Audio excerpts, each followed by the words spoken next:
दोस्तों, हिंदी साहित्य के इतिहास में आधुनिक काव्य धारा में प्रयोगवादी साहित्य की अपनी कुछ पहचान रही है। प्रयोगवादी साहित्य की शुरुआत 1943 से हुई। यह माना गया कि 1936 से 1943 तक प्रगतिवादी साहित्य का दौर था और 1943 से प्रयोगवादी धारा की शुरुआत हुई। क्यों 1943 को ही प्रयोगवादी धारा की शुरुआत माना जाए, तो इस पर आलोचकों ने अपनी यह राय दी कि हिंदी में तार सप्तक नामक पत्रिका का प्रकाशन हुआ। इसके संपादक अज्ञेय थे और यह तार सप्तक पत्रिका 4 बार प्रकाशित हुई। 1943 में, 1951 में, 1959 में, 1979 में। दोस्तों, तार सप्तक का शाब्दिक अर्थ सरगम से लिया गया और सरगम 7 सुरों का समूह कहलाता है।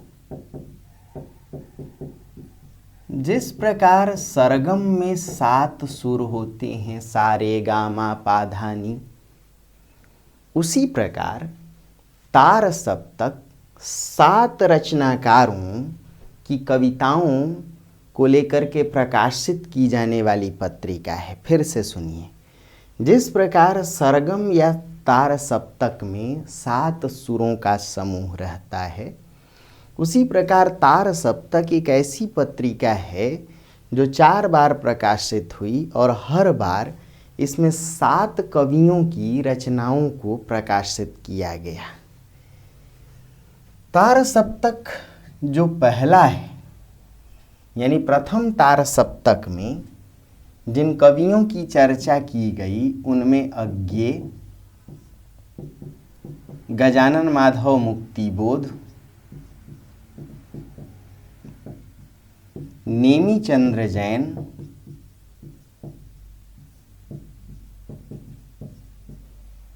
प्रभाकर माचवे,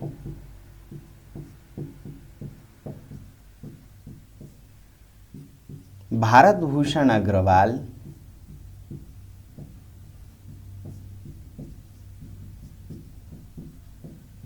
डॉक्टर रामविलास शर्मा,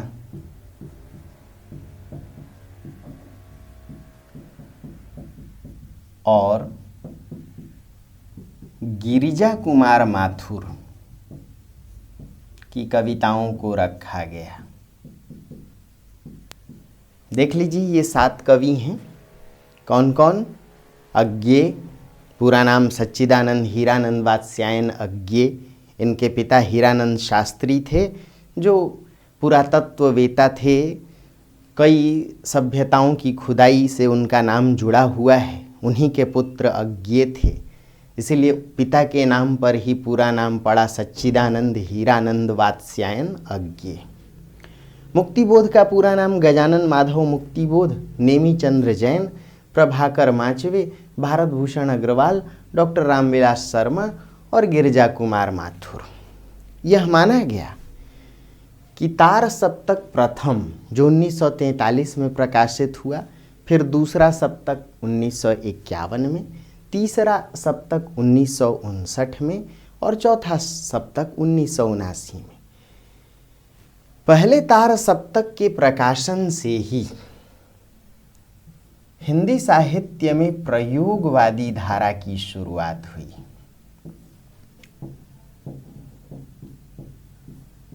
हिंदी साहित्य में इस प्रयोगवाद शब्द को आचार्य नंद दुलारे वाजपेयी ने स्थापित किया था। जिस प्रकार छायावाद को आचार्य नंद दुलारे वाजपेयी ने ही साहित्यिक स्थापना दी थी, प्रतिष्ठित किया था, उसी प्रकार प्रयोगवाद को भी हिंदी साहित्य में स्थापित करने का काम आचार्य नंद दुलारे वाजपेयी का ही था। दोस्तों, ठीक प्रयोगवाद से पहले प्रगतिवाद और प्रगतिवाद से पहले छायावादी दौर था। प्रगतिवाद में हम देखते हैं कि शुष्क अभिव्यक्ति को महत्व दिया गया, यानी प्रगतिवादी रचनाकार मार्क्सवादी विचारधारा की शुष्क अभिव्यक्ति कर रहे थे, और छायावाद में अतिशय कल्पनाशीलता और भावुकता थी, यानी कोरी अनुभूति थी।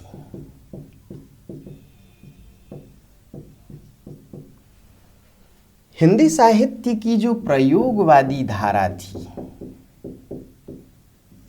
इस प्रयोगवादी धारा में अनुभूति और अभिव्यक्ति, यानी छायावादियों ने सिर्फ कोरी अनुभूति की बात की थी, जबकि प्रगतिवादियों ने शुष्क अभिव्यक्ति की बात की थी। प्रयोगवादी साहित्य या तो इन दोनों का संश्लेष है या इन दोनों के विरोध में खड़ी धारा है। संश्लेष कैसे है? क्योंकि प्रयोगवाद में अनुभूति और अभिव्यक्ति का सामंजस्य देखा गया, यानी यहाँ सिर्फ अनुभूति नहीं थी, कोरी अनुभूति नहीं थी, उस कोरी अनुभूति की, व्यक्तिगत अनुभूति की कहीं न कहीं साहित्यिक सामाजिक अभिव्यक्ति भी थी। इसीलिए दोस्तों, डॉक्टर नामवर सिंह ने एक बहुत बड़ी बात इसके विषय में की थी कि जो प्रयोगवाद है वह कोरी वैचारिकता नहीं, बल्कि कोरा रूपवाद भी नहीं, यह रचनाकारों की निजी अनुभूतियों की सामाजिक अभिव्यक्ति थी। निजी यानी व्यक्तिगत अनुभूतियों की।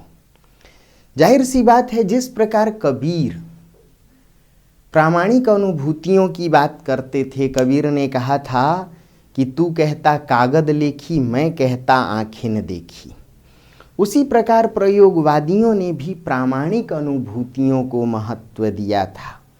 और शायद यही वजह है कि अज्ञे जैसे रचनाकार को आधुनिक कबीर भी कहा गया, क्योंकि अज्ञे भी व्यक्तिगत सत्य को विराट सत्य मानते थे। उनका कहना था कि मौन भी अभिव्यंजना है, जितना तुम्हारा सच उतना ही कहो, तुम व्याप नहीं सकते सब में, तुम में जो व्यापा है उसे ही निभाओ। यानी व्यक्ति सत्य को ही अज्ञे ने विराट सत्य माना, व्यक्ति की अनुभूतियों को ही प्रामाणिक रूप में साहित्य में अभिव्यक्त करने का नाम प्रयोगवाद है। यही वजह है कि डॉक्टर धर्मवीर भारती ने लिखा प्रयोगवाद के विषय में कि छायावाद में भी भावुकता थी, यानी व्यक्तिवाद है, और प्रयोगवाद में भी व्यक्तिवाद है। प्रयोगवादी व्यक्तिवादी जो भावुकता है, उस भावुकता के आगे एक प्रश्न चिन्ह लगा है। वो प्रश्न चिन्ह कुछ और नहीं बल्कि बौद्धिकता है। अर्थात ये व्यक्तिगत अनुभूतियों की बात कर रहे थे, लेकिन इनकी व्यक्तिगत अनुभूतियाँ छायावादियों की तरह भावुकता और कल्पनाशीलता से भरी हुई नहीं थीं, बल्कि उसमें बौद्धिकता है। इसीलिए डॉक्टर नगेंद्र ने लिखा कि जो प्रयोगवादी साहित्य का व्यक्तिवाद है, उसका फलक प्रसारित होकर के समाज से जुड़ जाता है। प्रयोगवादी साहित्य में जो व्यक्तिगत भावनाएं हैं वह कहीं ना कहीं समाज से जुड़ जाती हैं। अर्थात एक सामंजस्य और है कि भाई छायावाद में सिर्फ व्यक्तिवाद था और प्रगतिवाद में सिर्फ समाजवाद था, क्योंकि मार्क्सवाद जहाँ आएगा वहाँ समाजवाद आएगा। लेकिन प्रयोगवाद में व्यक्ति और समाज इन दोनों के बीच भी संश्लेष या सामंजस्य देख सकते हैं। अर्थात जो छायावाद का व्यक्तिवाद है और प्रगतिवाद का समाजवाद, चूँकि छायावाद पर गांधीवाद का प्रभाव था इसीलिए व्यक्तिवादी दर्शन है उसमें, और प्रगतिवाद पर मार्क्सवादी विचारधारा का प्रभाव था इसलिए प्रगतिवाद में सिर्फ समाजवाद है। लेकिन प्रयोगवादियों ने एक तरफ व्यक्ति और दूसरी तरफ समाज, इनका भी सामंजस्य किया, भावुकता और बौद्धिकता का भी सामंजस्य किया, व्यक्ति और समाज का भी सामंजस्य किया, अनुभूति और अभिव्यक्ति का भी सामंजस्य किया। अर्थात इन दोनों धाराओं का एक तरीके से सामंजस्य भी है और इनका विरोध भी है। कैसे कि छायावाद में सिर्फ कल्पनाशीलता है, छायावाद में सिर्फ भावुकता है, जबकि प्रयोगवादी साहित्य में बौद्धिकता का परिचय दिया गया। प्रयोगवादियों में अज्ञे ने लिखा कि चल उड़चल हारी लिए हाथ में यही अकेला ओछा तिनका, उषा प्राची जाग उठी कैसी बात भरोसा किनका। अकेलापन है, प्रयोगवाद में व्यक्तिवाद है, किंतु इस व्यक्तिवाद में भावना नहीं है, कल्पनाशीलता नहीं है, बल्कि बौद्धिकता है। इसीलिए अज्ञे लिखते हैं जो पुल बनाएंगे वो अनिवार्यतः पीछे रह जाएंगे, मारे जाएंगे रावण जयी होंगे राम, जो निर्माता हैं वो इतिहास में बंदर कहलाएंगे। यानी समाज से ऊपर उठ कर के ये व्यक्ति की बात कर रहे थे, किंतु इनका व्यक्तिवाद जो है वो समाज से परे नहीं है, इनका व्यक्ति सत्य ही समाज का विराट सत्य है। इसीलिए अज्ञे ने कहा कि जो तुम में व्यापा है उसे ही निभाओ, क्योंकि व्यक्ति सत्य ही विराट सत्य है, व्यक्ति की अपनी अनुभूति ही प्रामाणिक है। इसीलिए जिस क्षण में व्यक्ति को अनुभूति मिले, व्यक्ति की जो क्षणवादी अनुभूतियां हैं वही प्रामाणिक हैं, वही सत्य हैं। तो छायावाद की कल्पनाशीलता की जगह प्रयोगवादियों ने बौद्धिकता का चयन किया, और प्रगतिवाद की जो शुष्क अभिव्यक्ति है उस अभिव्यक्ति के विरोध में इन्होंने प्रामाणिक अनुभूतियों की बात की। इसलिए आप अज्ञे की कविताओं में देखेंगे व्यक्ति की अनुभूतियों को सर्वोपरि माना गया। और तब अज्ञे लिखते हैं, हम नदी के द्वीप हैं। नदी के द्वीप जो नदी के दो कगार हैं, ये दोनों एक दूसरे से अलग हैं, यानी व्यक्ति सत्ता। स्थिर समपर्व है हमारा, व्यक्ति का अस्तित्व निश्चित है, किंतु हम बहते नहीं। हम सदा से द्वीप हैं स्रोतस्विनी के, किंतु हम बहते नहीं। बहना रेत होना है, हम बहेंगे तो रहेंगे नहीं। इसीलिए अज्ञे लिखते हैं, फिर उनकी कई ऐसी रचनाएं हैं जैसे बूंद सहसा उछली या नदी के द्वीप। अज्ञे ने फिर लिखा, यह दीप अकेला है स्नेह भरा, है गर्व भरा मदमाता, इसको भी पंक्ति को दे दो। पंक्ति यानी समाज, अकेला दीप यानी व्यक्ति, गर्व भरा यानी अस्तित्व से भरा हुआ है, व्यक्ति का अपना अस्तित्व है, व्यक्ति की अनुभूतियाँ प्रामाणिक हैं, व्यक्ति सत्य ही सर्वोपरि है। इसीलिए अज्ञे ने कहा कि समाज का जो सच है वह तो अंधविश्वास है। समाज का सच सबका अपना अलग अलग सच है, वह कई बार रूप बदल करके झूठ और अंधविश्वास के निकट पहुंच जाता है, किंतु व्यक्ति का सत्य ही सर्वोपरि है, वह विराट सत्य है। तो जाहिर सी बात है कि जो प्रयोगवादी धारा है वह निश्चित तौर पर छायावाद और प्रगतिवाद के बाद की धारा है। कहीं ना कहीं दोनों का संश्लेष भी है, कहीं ना कहीं दोनों के विरोध में भी है। इसलिए डॉक्टर धर्मवीर भारती ने लिखा कि प्रयोगवादी कविता में जो भावुकता है उसके आगे एक प्रश्न चिन्ह है, वो प्रश्न चिन्ह कुछ और नहीं, बौद्धिकता है। यानी प्रयोगवादियों ने जिस व्यक्ति सत्ता की बात की वह व्यक्ति सत्ता बौद्धिकता से भरी है, प्रामाणिक अनुभूतियों से युक्त है। तो एक बात तो तय है कि प्रयोगवादी साहित्य छायावाद और प्रगतिवाद के आगे की धारा है, दोनों के विरोध में भी खड़ी धारा है। और तार सप्तक प्रथम तार सप्तक के प्रकाशन से इस धारा की शुरुआत हुई। दोस्तों, अब मामला बनता है कि इसे प्रयोगवाद नाम क्यों दिया जाए या क्यों दिया गया। जैसा कि अभी हम लोग देख पाए कि आचार्य नंद दुलारे वाजपेयी ने साहित्य जगत में इस शब्द को स्थापित किया था। देखा जाए तो प्रयोगवाद से स्वयं अज्ञे चिढ़े हुए थे, उन्हें नफरत थी इस शब्द से या इस वाद से। अज्ञे ने माना कि जो वाद है, वाद का अर्थ एक विचारधारा है। नामवर सिंह ने भी कहा था कि प्रयोगवाद व्यक्ति की विचारधारा की स्थापना है। और कहीं ना कहीं अज्ञे इस बात से चिढ़े थे कि वाद यदि विचारधारा है तो विचारधारा तो एक बंद विचार प्रणाली है, यानी किसी की विचारधारा पर चल लेना ही कोई वाद है। अज्ञे विरोध में कहते हैं कि ना तो हम वादी कभी थे और ना हैं।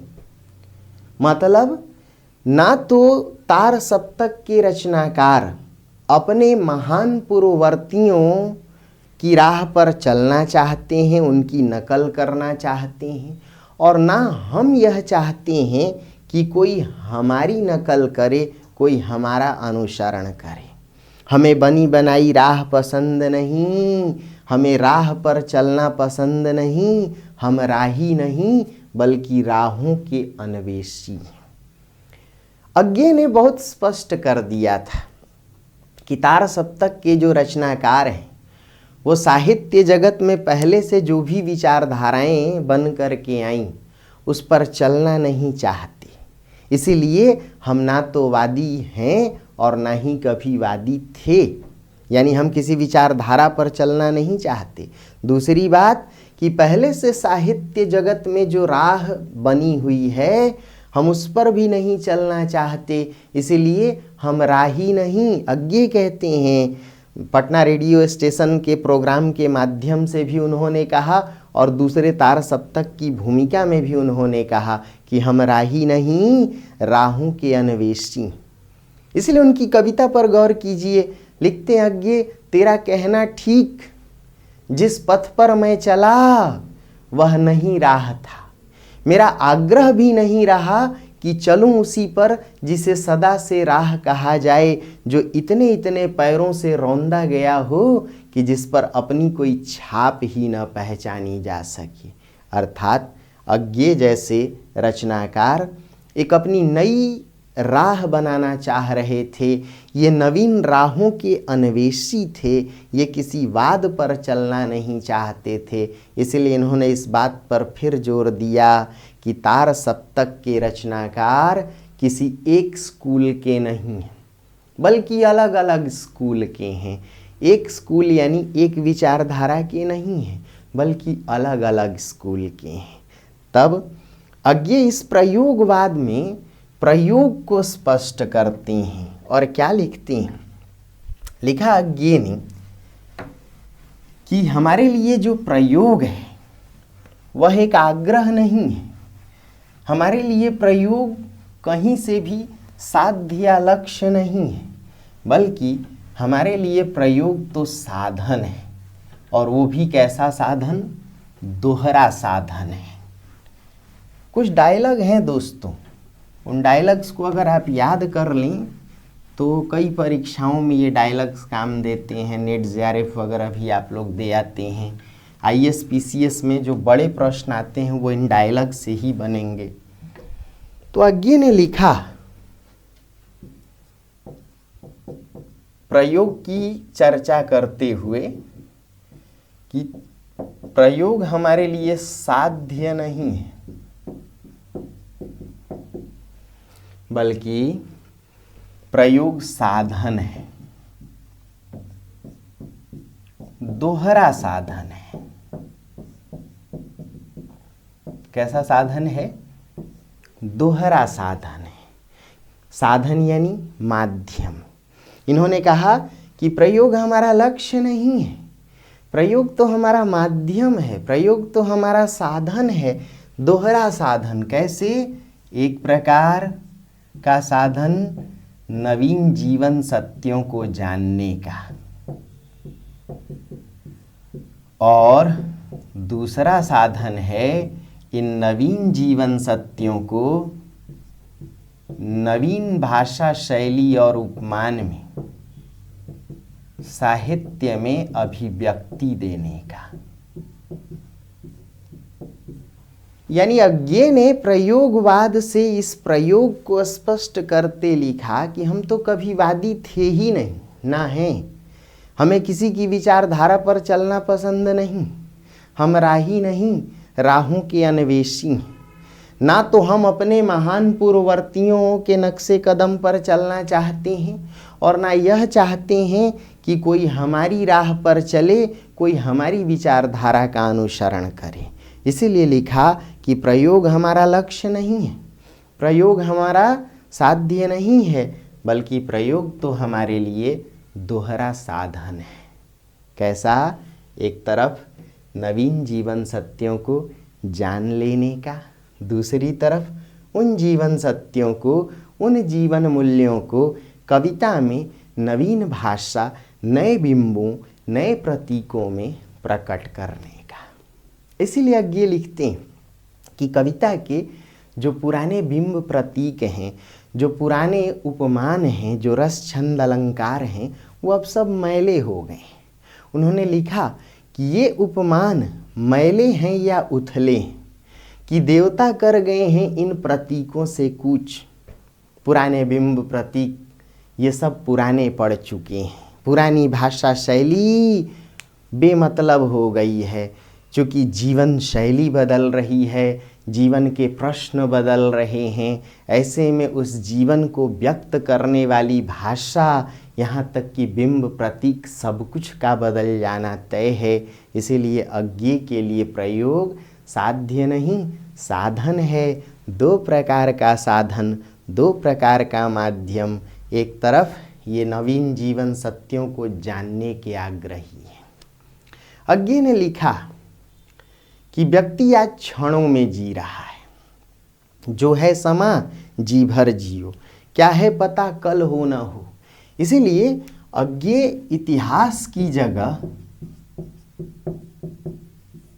क्षण को महत्व देते थे, समाज की जगह व्यक्ति को महत्व देते थे, और भाषा की जगह शब्द को। अज्ञे ने माना कि व्यक्ति समाज से ऊपर है, क्योंकि किसी भी समाज में व्यक्ति यदि स्वस्थ है, व्यक्ति यदि सबल है, तो एक सभ्य समाज का गठन होगा।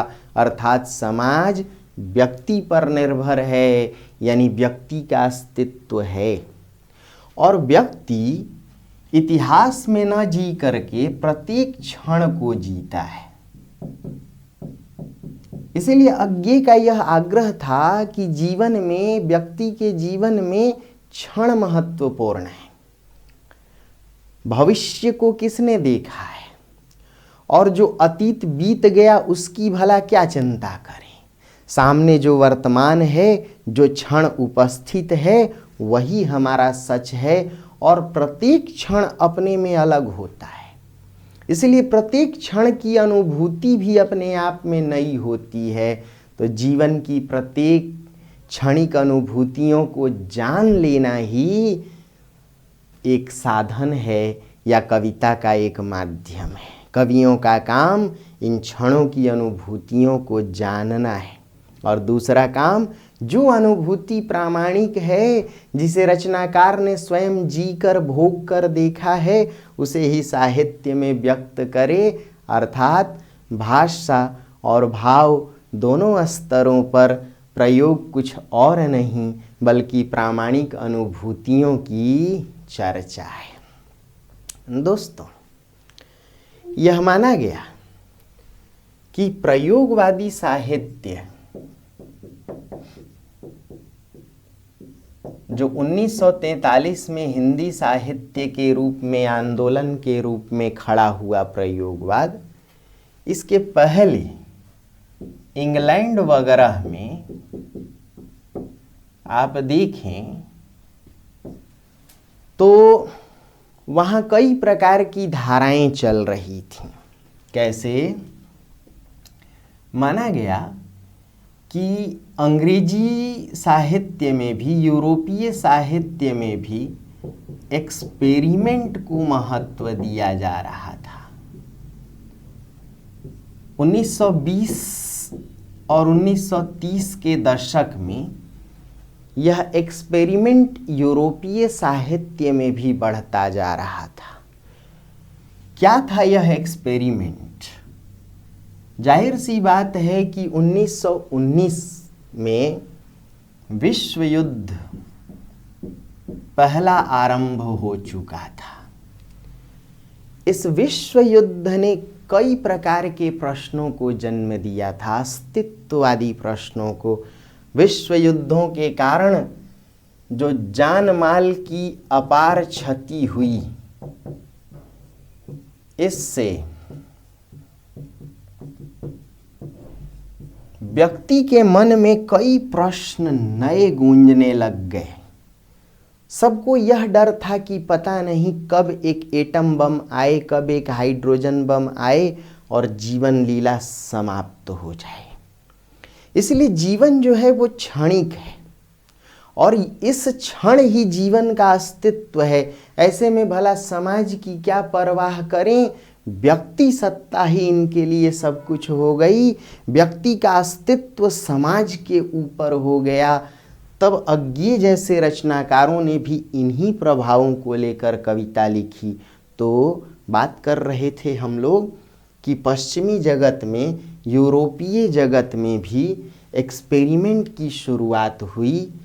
विश्व युद्ध ने जो विभीषिका उत्पन्न की, विश्व युद्ध से जो भयावहता उत्पन्न हुई, उस भयावहता के कारण लोगों के मन में निराशा, हताशा, कुंठा, तनाव, अजनबियत और अस्तित्व बोध जैसे कई प्रश्न गूंजने लग गए। जिस प्रकार प्राचीन और मध्ययुगीन दर्शनों में दुखवाद था, ध्यान से सुनिएगा, कि मृत्यु बोध के कारण जीवन नश्वर है, इस बोध के कारण जीवन क्षणिक है, इस बोध के कारण मृत्यु अटल सत्य है, इस बोध के कारण, यानी नश्वरता बोध से दुखवाद उत्पन्न हुआ। और इस दुखवाद के कारण ही प्राचीन और मध्ययुगीन दर्शनों में दो प्रकार की दृष्टियां उत्पन्न हुई। या तो सब कुछ भोग चलो, भोगवादी, या फिर संसार को छोड़ करके तपस्या करने चलो, वैराग्यवादी। जिस प्रकार प्राचीन दर्शनों में दुखवाद था, किसके कारण? मृत्यु अटल सत्य है और जीवन क्षणभंगुर है, इस बोध के कारण, यानी मृत्यु बोध के कारण, नश्वरता बोध के कारण दुखवाद आया। जब कल मर जाना है तो या तो आज सब कुछ भोग चलो, भोगवाद, या फिर चलो किसी पर्वत पर, पहाड़ पर तपस्या करते हैं, वैराग्यवाद। इसी दुखवाद के समतुल्य आधुनिक काल में एक दर्शन उत्पन्न हुआ जिसे अस्तित्ववाद नाम दिया गया। यह अस्तित्ववाद कहीं ना कहीं विश्व युद्धों की विभीषिका से उत्पन्न हुआ था। यानी यह मान लीजिए, यह तय था कि विश्व युद्धों ने जो जान माल की क्षति पहुंचाई, उसकी भयावहता ने हर व्यक्ति के मन में अस्तित्ववादी प्रश्न खड़ा कर दिया था। कैसा अस्तित्व? जीवन का अस्तित्व। यह सोचना कि भविष्य को भला किसने देखा है। दोस्तों, आप लोग जीएस वगैरह पढ़ते हो। 1930 में जो आर्थिक महामंदी थी, जो ग्रेट डिप्रेशन था, उसके लिए आप लोग कई लॉजिकल बातें जीएस में लिख के आते हो। मैं आपको एक साहित्यिक बात बताता हूँ।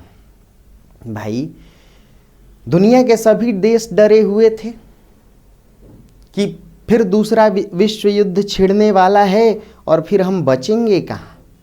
तो जब जिंदगी ही नहीं रहेगी तो बैंकों में पैसा जमा करके क्या करेंगे, बचत करके क्या होगा। लोग उस समय चारवाकी हो गए थे, खाओ पियो मौज करो, यावत जीवेत सुखम जीवेत ऋणम कृत्वा घृतम पीवेत।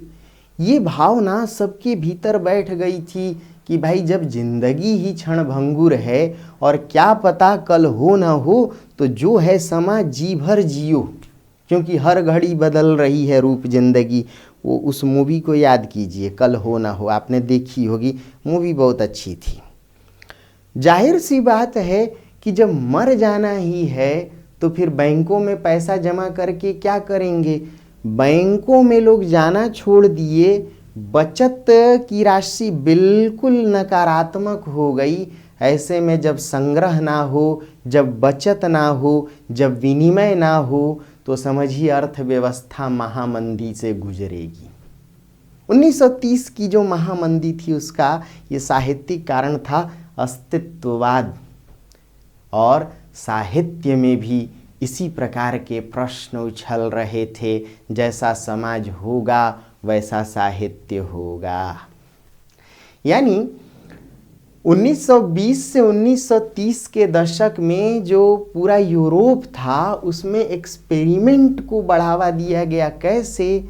जीवन के सामने अस्तित्ववादी प्रश्न खड़े थे, विश्व युद्ध खड़े थे, लोग निराशा, हताशा, कुंठा, तनाव में जी रहे थे। इन्हीं भावों को व्यक्त करने के लिए इंग्लैंड में 1932 में एक पत्रिका आई, न्यू सिग्नेचर। नवीन जीवन मूल्य, जीवन के नए प्रश्न। कुछ आलोचकों ने कहा कि जो यूरोपीय साहित्य या इंग्लैंड आदि में जो एक्सपेरिमेंटलिज्म था, एक्सपेरिमेंट को हिंदी में प्रयोग कहते हैं, कुछ उसी प्रकार का एक्सपेरिमेंट या प्रयोग हिंदी साहित्य की प्रयोगवादी धारा में भी देखा गया। और शायद अज्ञे ने यही देखकर प्रयोग की परिभाषा गढ़ी थी कि प्रयोग हमारे लिए साध्य नहीं, दोहरा साधन है। किस किस प्रकार का? एक तरफ यह साधन या माध्यम है नवीन जीवन सत्यों को जान लेने का। नवीन जीवन सत्य या नवीन मूल्य क्या थे भाई? निराशा, हताशा, तनाव, कुंठा, अकेलापन, अजनबियत, आधुनिक भावबोध। यानी प्रयोगवादी कविता आधुनिक भावबोध की कविता है, जिसमें तनाव है, कुंठा है, डर है, निराशा है, कहीं ना कहीं भय है, कहीं निरर्थकता है, भविष्य की चिंता थी नहीं, और अतीत से व्यक्ति कटा हुआ था, और जो वर्तमान था वो पूरी तरह जर्जर था। इसलिए लोग अजनबियत के शिकार थे, पहचान संकट से जूझ रहे थे। तो अज्ञे लिखते हैं कि प्रयोग हमारे लिए दोहरा साधन है। कैसे? एक तरफ नवीन जीवन सत्यों, नवीन जीवन मूल्यों को जानने का माध्यम है, और दूसरी तरफ साहित्य में इन्हें ही नई भाषा, नई शैली में, नए शब्दों में, नए बिंबों, प्रतीकों में व्यक्त करने का साधन है। इसीलिए प्रयोगवाद में जो प्रयोग है उसका अर्थ दोहरा है। यह भाषा और भाव दोनों स्तरों पर नवीन अनुभूतियों की अभिव्यक्ति से जुड़ी धारा है। दोस्तों, जो प्रयोगवादी साहित्य है उसके केंद्र में या उसके मूल में कई भाव हैं या कई प्रवृत्तियां हैं, कई विशेषताएं हैं। यदि गौर करें तो प्रयोगवादी साहित्य व्यक्तिवाद से जुड़ा साहित्य है, किंतु इस व्यक्तिवाद में बौद्धिकता है। इस प्रयोगवाद में क्षणवाद है, क्षणवाद के साथ भोगवाद है, भोगवाद के साथ स्थित्ववाद है, अस्तित्ववाद के साथ तनाववाद है, उसके साथ शहरीकरण या महानगरीकरण है, और साथ ही प्रयोगवाद कविता या प्रयोगवादी साहित्य की जो शिल्पगत बातें रही हैं उसके उपमान बदल गए, भाषा अलंकार वगैरह सब कुछ बदल गए। तो आप कह सकते हैं कि प्रयोगवाद में एक तरफ व्यक्तिवाद है, क्योंकि अज्ञे ने यह माना था कि समाज के ऊपर व्यक्ति है, व्यक्ति से समाज है, ना कि समाज से व्यक्ति है। इस व्यक्तिवाद के कारण ही प्रयोगवाद में क्षणवाद है। जाहिर सी बात है कि अस्तित्ववादी प्रश्नों ने व्यक्ति को क्षणवादी बना दिया था, यानी जो पल है, जो जीवन का वर्तमान क्षण है, वह भरोसे के काबिल है, उसी पर विश्वास किया जा सकता है। और इस क्षणवाद के कारण ही प्रयोगवादी साहित्य में अस्तित्ववाद आता है। जाहिर सी बात है कि अस्तित्व के कारण समाज की जगह व्यक्ति, और व्यक्ति ने क्षणों को महत्व दिया, और जब क्षणवाद, अस्तित्ववाद और व्यक्तिवाद तीनों मिले तो समाज की कहीं न कहीं उपेक्षा भी हुई। ऐसे में यहाँ उन्मुक्त भोगवाद आया। देखिएगा बातें कैसे जुड़ती जा रही हैं। धर्मवीर भारती लिखते हैं, मैं रथ का टूटा हुआ पहिया हूं, किंतु मुझे फेंको मत। क्या पता इतिहास की सामूहिक गति सहसा झूठी पड़ने से इतिहास इन टूटे पहियों का आश्रय ले। मैं रथ का टूटा पहिया हूं, व्यक्ति, किंतु इस व्यक्ति का अस्तित्व है। बेशक मैं क्षणिक हूं, मैं क्षणभंगुर हूं, लेकिन समाज के ऊपर मेरा अस्तित्व है, इसलिए मैं अपने मन की करूं। दोस्तों, यह माना गया कि उन्मुक्त भोगवाद के पीछे ये तीनों बातें जिम्मेदार थीं। अगर व्यक्तिवादी होंगे आप तो समाज की परवाह नहीं करेंगे, समाज की परवाह नहीं करेंगे तो नैतिकता की परवाह नहीं करेंगे। ऐसे में जो नैतिकता को ताक पर रख दे वह व्यक्ति भोगवादी होगा, यानी काम को महत्व देगा। आलोचकों ने यहाँ तक माना कि इस उन्मुक्त भोगवाद के पीछे कहीं न कहीं फ्रायड की विचारधारा थी। फ्रायड ने माना था कि मन के तीन हिस्से हैं, चेतन मन, अवचेतन मन और अचेतन मन। ईड, ईगो, सुपर ईगो। सुना होगा आपने, कॉन्शस मन, सब कॉन्शस मन, अनकॉन्शस मन। व्यक्ति के मन में इच्छाएं चलती रहती हैं, उसके चेतन मन में इच्छाएं अच्छी भी होती हैं, बुरी भी होती हैं, इच्छाएं नैतिक भी होती हैं, अनैतिक भी होती हैं। लेकिन व्यक्ति यदि समाज से डरा रहता है तो समझ लीजिए कि समाज की नैतिकता से डरा व्यक्ति अपने मन की अनैतिक इच्छाओं को व्यक्त नहीं कर पाता। ऐसे में फ्रायड ने माना था कि जो इच्छाएं समाज के डर से दबा दी जाती हैं वो दमित इच्छाएं कहीं न कहीं अवचेतन मन में बैठ जाती हैं, और वही दमित इच्छाएं कुंठा का रूप लेकर के व्यक्ति के व्यक्तित्व को तोड़ देती हैं, उसे विकृत बना देती हैं, विघटित कर देती हैं। किंतु प्रयोगवादियों ने तो व्यक्ति सत्ता को माना था। ऐसे में यह व्यक्तित्व को विघटित होने कैसे दे सकते थे? अर्थात फ्रायड की इस विचारधारा को इन्होंने माना कि अवचेतन मन की जो भी इच्छा हो, चाहे अनैतिक इच्छा ही क्यों न हो, उसकी भी पूर्ति जरूरी है, उसकी भी अभिव्यक्ति जरूरी है। इसके पहले की इच्छा दबाई जाए, वह दमित हो, कुंठा का रूप ले, वह इच्छा किसी भी प्रकार की हो, समाज के सामने उसे व्यक्त किया जाए। इसलिए धर्मवीर भारती कुछ कविताएं लिखते हैं, जैसे गुनाह गीत। अज्ञे की भी रचनाओं को आप देखेंगे, आह मेरी सांस है उत्तप्त, धमनियों में उमड़ आई लहू की धार, प्यार है अभिशप्त तुम कहाँ हो नारी। या फिर अज्ञे लिखते हैं कि नए मोहल्ले की ऊंची ऊंची इमारतों को लांघता हुआ मैंने विदेशी मलाई की बर्फ चखी। या फिर धर्मवीर भारती लिखते हैं, इन फिरोजी होठों पर कुर्बान या बर्बाद मेरी जिंदगी। या फिर लिखते हैं कि यदि मैंने कभी किसी के होठों के पाटल चूमे, यदि मैंने कभी किसी की मद भरी अंगड़ाइयाँ चूमी, यदि मैंने कभी किसी की सांसों की पुरवाइयाँ चूमी, तो इसी से मुझ पर किसी का प्यार पाप कैसे हो, किसी का स्वर मुझ पर शाप कैसे हो। यह समझा जा सकता है कि ये रचनाकार उन्मुक्त भोगवाद को भी प्रश्रय दे रहे थे।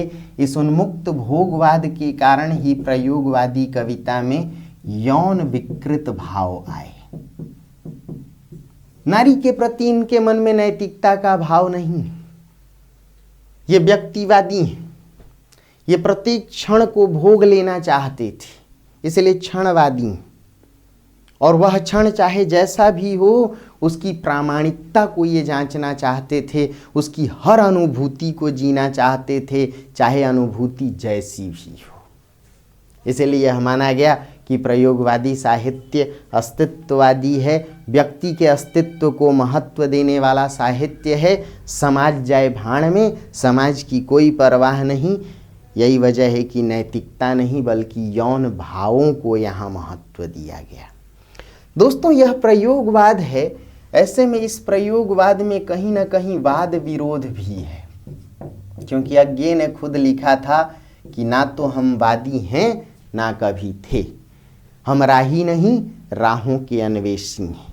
हमें बनी बनाई राह पर चलना पसंद नहीं, बल्कि हम नई राहों का चयन जानते हैं, हम नया तलाश जानते हैं। इसलिए प्रयोगवादी साहित्य के केंद्र में वाद विरोध भी है, और इतना ही नहीं, नई राह या राहों का अन्वेषण भी इन्हें पसंद है।